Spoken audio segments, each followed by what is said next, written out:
Estudo do Catecismo da Igreja Católica, com o Padre Bruno Leonardo Braga. Desejei ver com a inteligência o que acreditei. Santo Agostinho. Tuas asas que nos elevam em contemplação.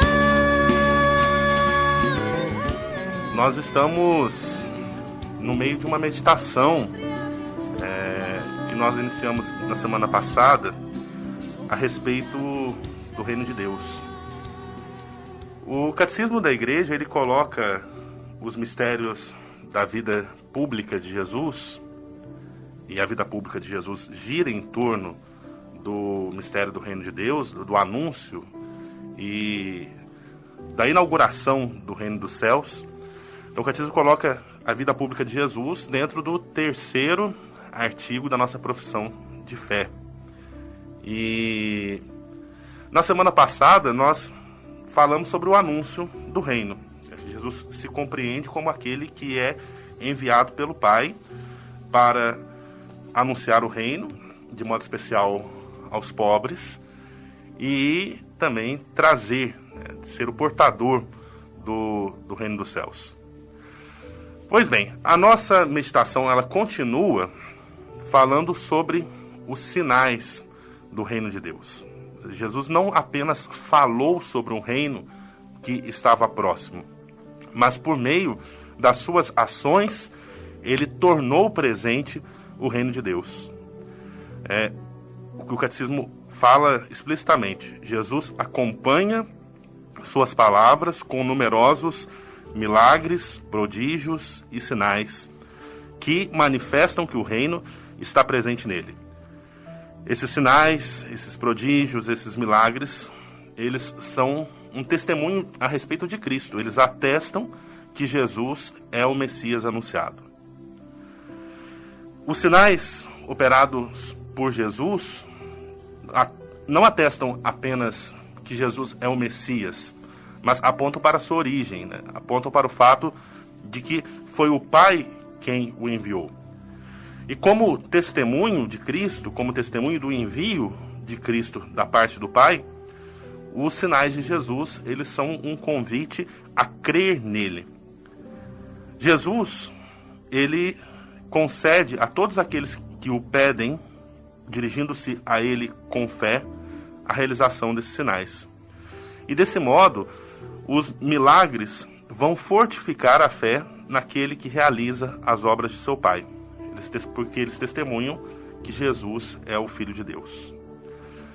Mas eles podem também ser mal compreendidos, eles podem também ser motivo de escândalo para aqueles que o testemunham.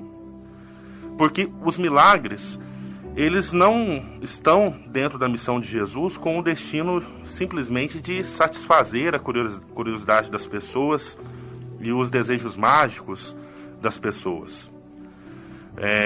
Jesus tem muito essa preocupação de não se deixar confundir com um milagreiro, mas os sinais que ele realiza não são uma maneira de tornar a vida do ser humano mais fácil, mas são justamente sinais que apontam para a sua missão, para a sua identidade, para a compreensão das pessoas de que ele é o Filho de Deus, e assim tem o objetivo de despertar e de fortalecer a fé das pessoas em Cristo. É até interessante notar que, apesar da nossa tradução da Bíblia para o português muitas vezes usar a palavra milagres a respeito das ações de Jesus, dentro do texto grego da Bíblia, a palavra milagres não aparece referente às obras operadas por Jesus, que seria a palavra taumatos, e sim a palavra dinamis, que seria melhor traduzido para o português como ações de poder. Ou seja, essas ações, elas têm uma manifestação do poder de Cristo, elas comportam uma manifestação do poder de Cristo justamente para que as pessoas não se interessem somente por aquilo que Jesus faz em favor delas, mas se interessem pela pessoa de Cristo e a Ele se vinculem na fé. Bom, apesar dos seus milagres ou dos seus sinais ou ações de poder tão evidentes, Jesus, ele chega a ser rejeitado por algumas pessoas, que chegam até mesmo a acusá-lo de, ao realizar esses sinais, agir por intermédio dos demônios. E Jesus, ele tem mesmo que corrigir essa visão das pessoas, né? Se é por causa, se é por ação do demônio que eu expulso o demônio, então o demônio está construindo um reino que se volta contra si mesmo, seu reino vai cair. É claro que Jesus age no poder de Deus, pois ele mesmo é Deus, com o Pai e o Espírito Santo. Ao libertar certas pessoas dos males terrestres, da fome, da injustiça, da doença, da morte, Jesus operou sinais messiânicos. Mas ele não veio para abolir todos os males da terra, mas para libertar os homens da mais grave das escravidões, que é a escravidão do pecado. Escravidão que entrava os seres humanos na sua vocação de filhos de Deus e causa todas as escravidões humanas. É interessante perceber isso, pois mesmo depois de ter realizado a sua obra terrena e morrido ressuscitado para a nossa salvação, o mal ainda está presente no nosso mundo.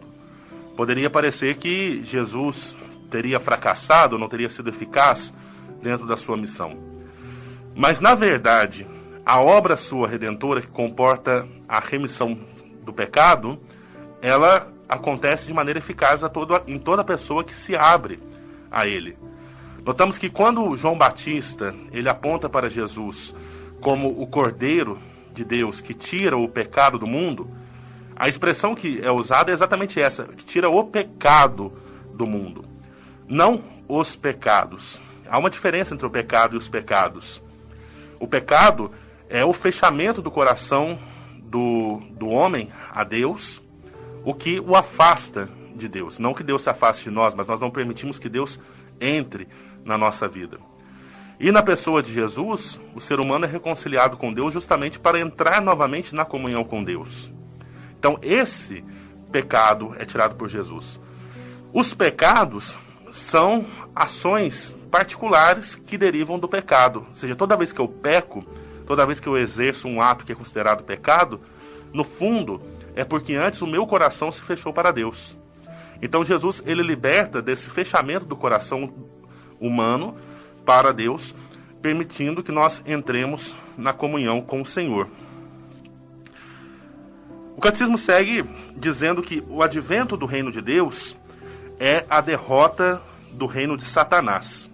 Jesus chega a dizer, no capítulo 12 do Evangelho de Mateus, no versículo 28, se é pelo Espírito de Deus que eu expulso os demônios, então o reino de Deus já chegou a vós.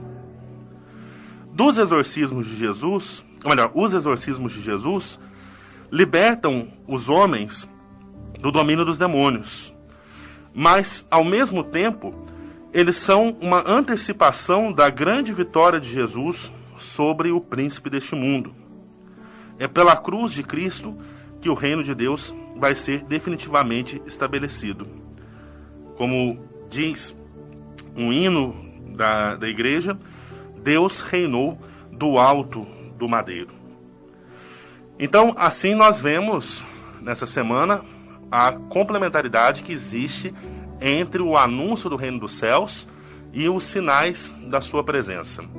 Jesus, ele anuncia que o reino se aproximou e convida todo homem à conversão para abraçar esse reino, para se deixar envolver pela realidade do reino, mas ao mesmo tempo, pelos seus sinais, ele mostra que esse reino já está entre nós. E quando nós acolhemos a pessoa de Jesus, pois os sinais dão testemunho de Jesus, nós entramos na dinâmica do reino e vivemos nessa comunhão com o Pai, nessa relação filial na qual Jesus nos estabelece. Trata-se de uma realidade que tem início para nós na nossa experiência batismal, mas que vai progredindo sempre mais ao longo da nossa vida de fé, à medida em que nós vamos nos abrindo à ação de Cristo pelo poder do Espírito Santo, vamos sendo dóceis à inspiração do Espírito Santo em nós, permitindo que Deus, por meio desse mesmo Espírito, realize em nós a sua obra. Na semana que vem, nós continuamos a nossa meditação a respeito dos mistérios da vida pública de Jesus, falando sobre as chaves do reino dos céus.